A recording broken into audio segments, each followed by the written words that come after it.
Do you want to do the intro? Do you want me to do the intro? You can do the intro, or we can. I don't know. Yeah, what are we gonna say? Hi guys, welcome back to Raven Gaming YouTube channel. We have returned. I am King Costi, joined by Guilty Grey, and at this point, you can be like, I don't know.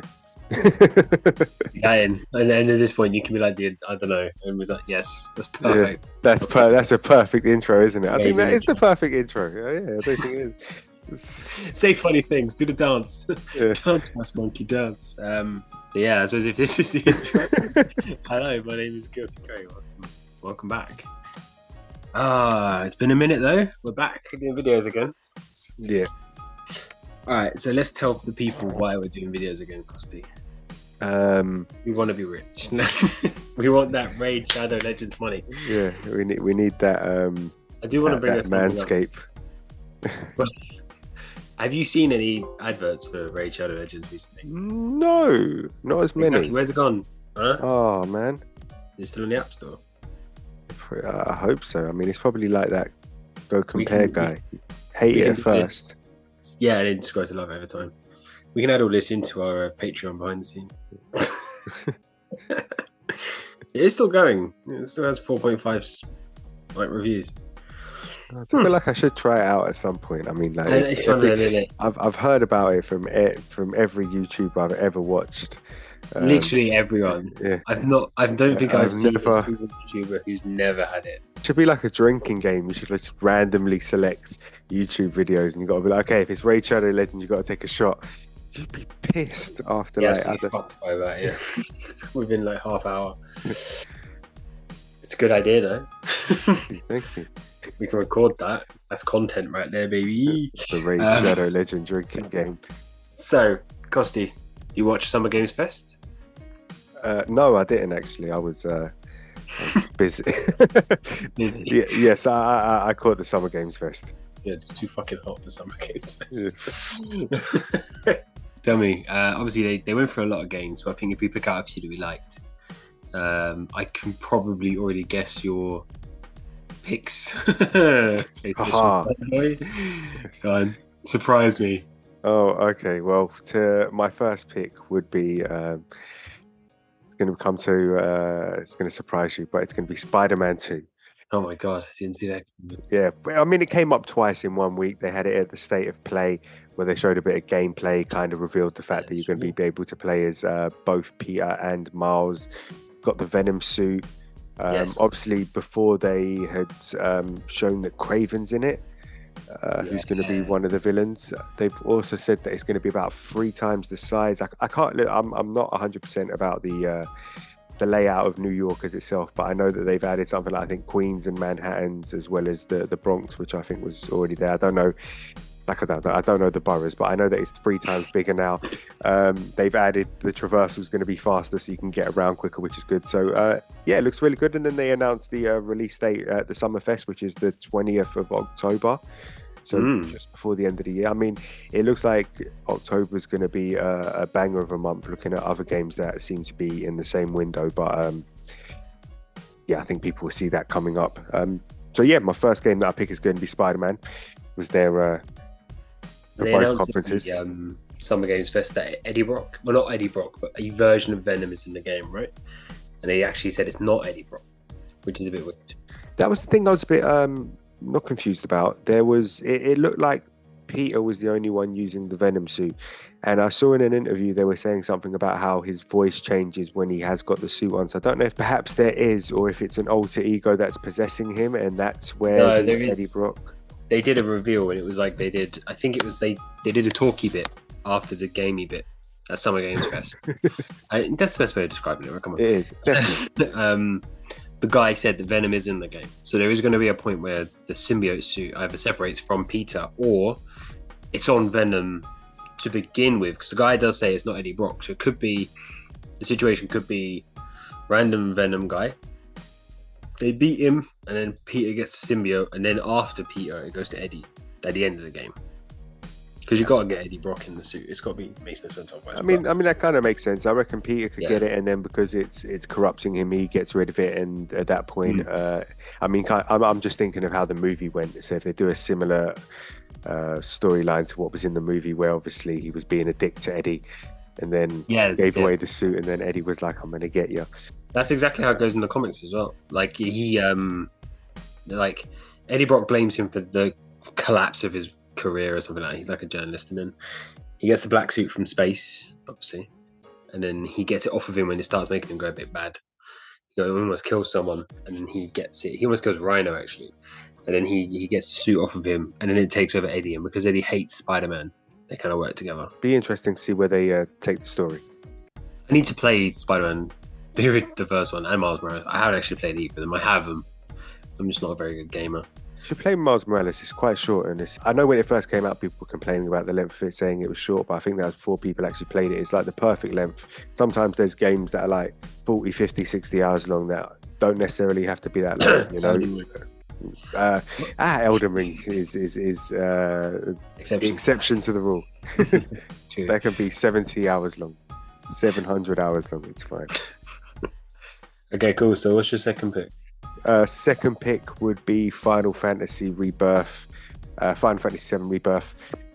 Yeah, I mean, we had spoke before about how when they did the announcement for this at Summerfest, we thought it was a bit of a switch and bait. We thought he was talking about Elden Ring, Jeff Keighley, that is, when he was doing the end of show monologue, and then all of a sudden it was Final Fantasy VII, which isn't a bad thing. I've seen some other YouTube outlets that have said the same thing. They all thought it'd be Elden Ring 2, and then there was the whole switch and bait. Bit of a shit move there, Keighley, but fine. You got to take it. I'm sure they'll announce something. When? Who knows?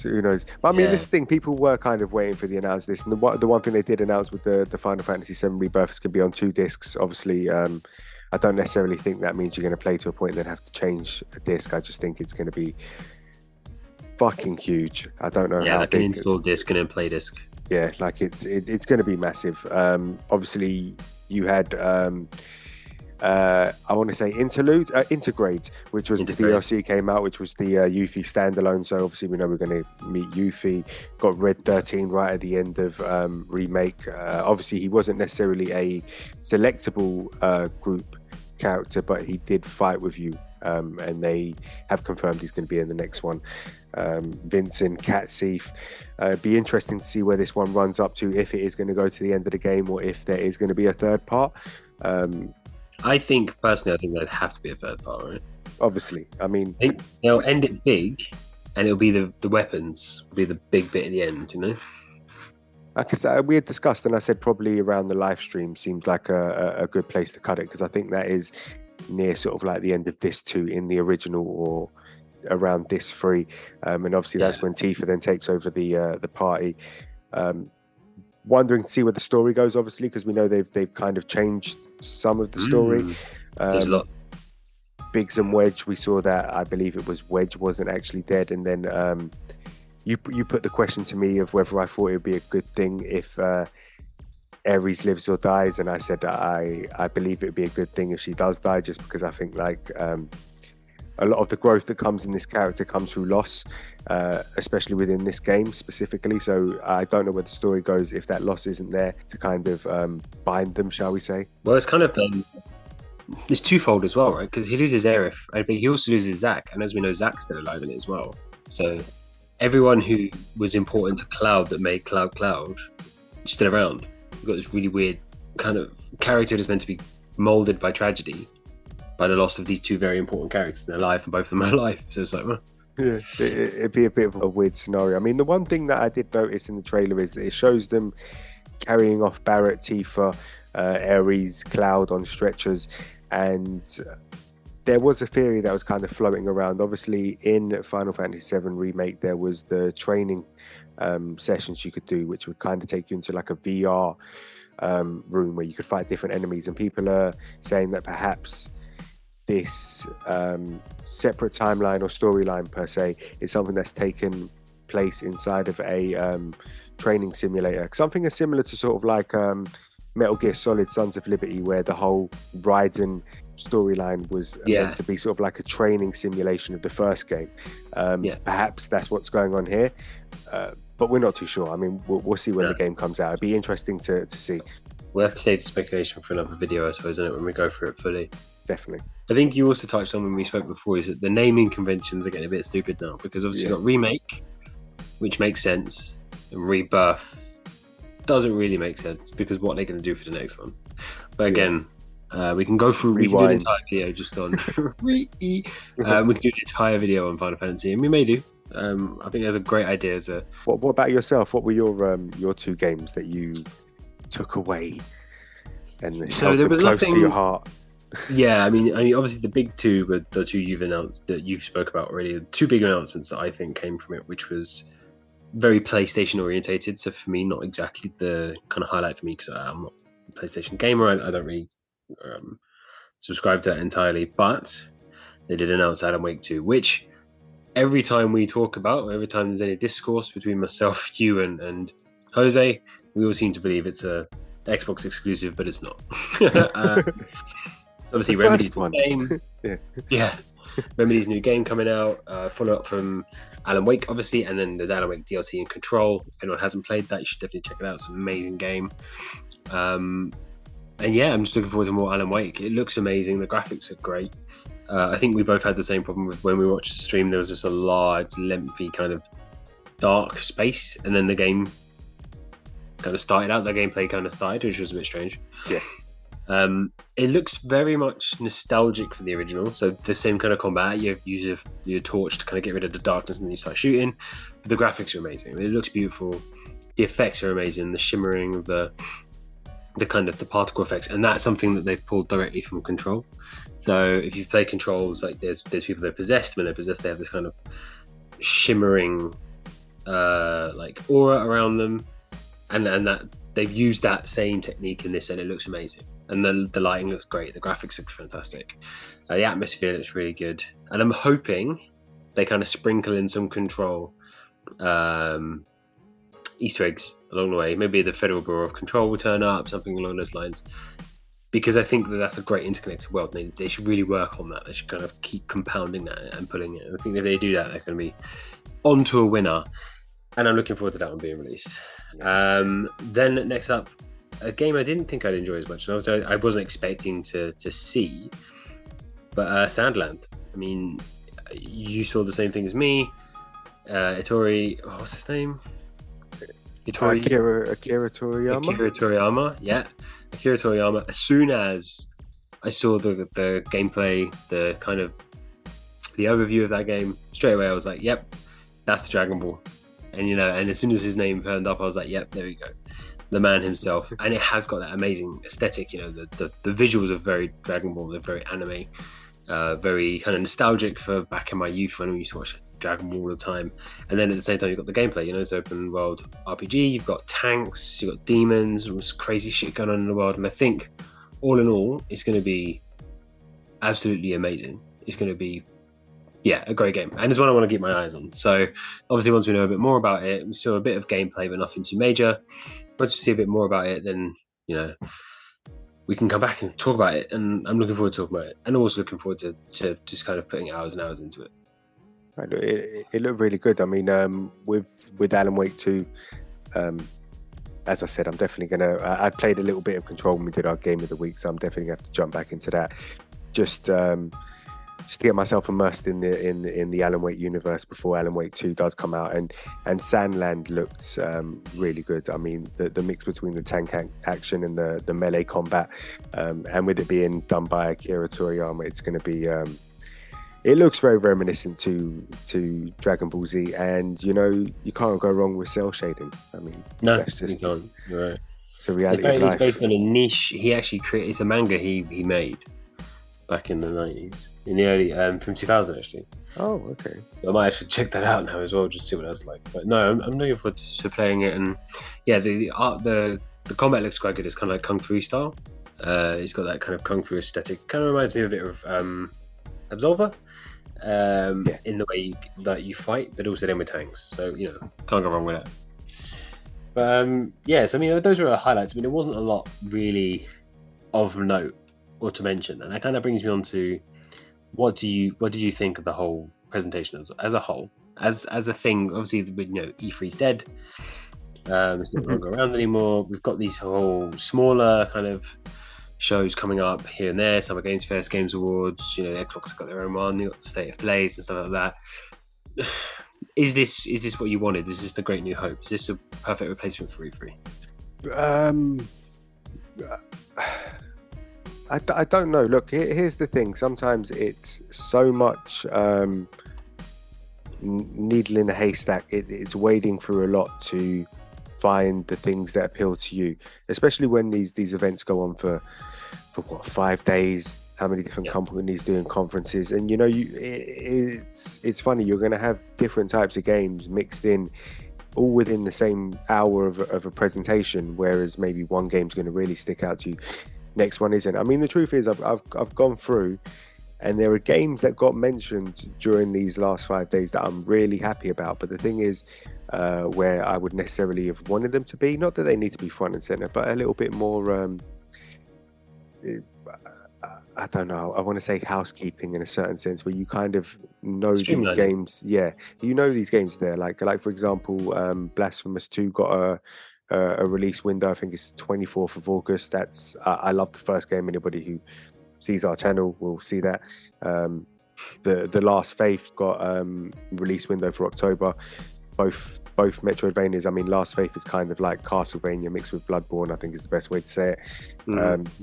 And there's a lot of games just in there that got announced that look really good. Lifehanger, I mentioned before. Yeah, I think that the thing that really got me was that I get it, right? It's always going to be a lot. E3 was a lot. But I think if you're going to host this thing, Summer Games Fest, and you're going to want it to be the next big thing, you need really heavy-hitting stuff, right? I don't think Final Fantasy VII was that heavy-hitting. Spider-Man 2 was literally announced and shown footage of less than 5 days previous. Yeah. There was, other than those, and you obviously had Mortal Kombat 1, but that was announced earlier in the week, because I saw the announcement trailer. I think it was at State of Play it was announced, right? So you've got all these kind of regurgitated things being announced. Even Final Fantasy VII, it's not that big a deal, right? It's amazing to see, don't get me wrong, it's great, but I don't think it's like I honestly would put that within maybe the penultimate or within the showcase and have something big at the end. It's a co-main event. It's a co-main event. Yes, like it's one of those things. It's a heavy hitter, don't get me wrong, but it's not the game changer. It's not the seller. Yeah, you're not going to sell it on this one thing. Remakes at this point in time, that they have a certain standing and a place where they can sit. Like, it's good to see it because the technology's come so far to see these older games reimagined with in Unreal 5 engine. It's fantastic. Yeah, they look amazing, but it's that whole, I think it's just, it's regurgitated content. And also we're at the renaissance of remakes. We've got some really great ones with Resident Evil ones coming and stuff like that, but I just don't think it's a game changer. I don't think it's a seller. I think trying to sell Summer Games Fest as this big thing, and then you have a lot of stuff like, a trailer for The Witcher, a trailer for Twisted Metal, which looks terrible. Lots of free-to-play stuff. Like, there was a lot of free-to-play games which were being advertised at this event, and it's a lot of smaller games which weren't even like what I would say indie games. Not like, do you know how sometimes you have these really amazing, out there, tough, like out of nowhere indie games which absolutely blow your mind? There wasn't even any of that. There was a few things here and there which were a bit of a surprise, like the Prince of Persia game. But really, it wasn't anything like, wow, fucking hell, that's amazing, Yeah. And I think that's the thing for me. And I think that you're going to try and sell this thing to be the new E3, the E3 killer. But it fell short. And also, Jeff Keighley is not that interesting as a host. I mean, obviously, we're not that interesting as hosts either. Otherwise, we get more views. Yeah. plug, watch our videos, subscribe, like, etc., etc. But, it's one of those things. What do you think? No, definitely. I think it is. It needs to be streamlined. I think we're at the point where a lot of companies can make announcements whenever they want. They don't really need these conferences to do it. And you're seeing that all the time. Like Rockstar does it whenever they want. So that's our views on Summer Games Fest. We don't want to keep it too long. We could go on and on and on forever. This isn't a podcast. It's a YouTube video. But yeah, thanks for coming and listening to our views on it. Let us know what your views are down in the comments. We're always pleased to hear from people. We want a bit of engagement. we're back now. We've had a bit of hiatus for a while, but me and Costi are back. We're going to try and get some content up here as regularly as we can. A bit new content as well. So if there's anything you actually want to hear, anything you want to see, then let us know, and we can get around to that, right? Yes. Yeah, man. But for now, I hope we've touched your souls with our poignant words. Not in an inappropriate way. No, in an inappropriate way. In a appropriate way. Yeah, not an inappropriate way. In a appropriate way. That's the one. And on that note, I'm signing out. This is Guilty Grey. Thank you very much for listening. And like I said, subscribe if you wanted to hear some more from us. Say goodbye, Costi. Goodbye, Costi. Take care.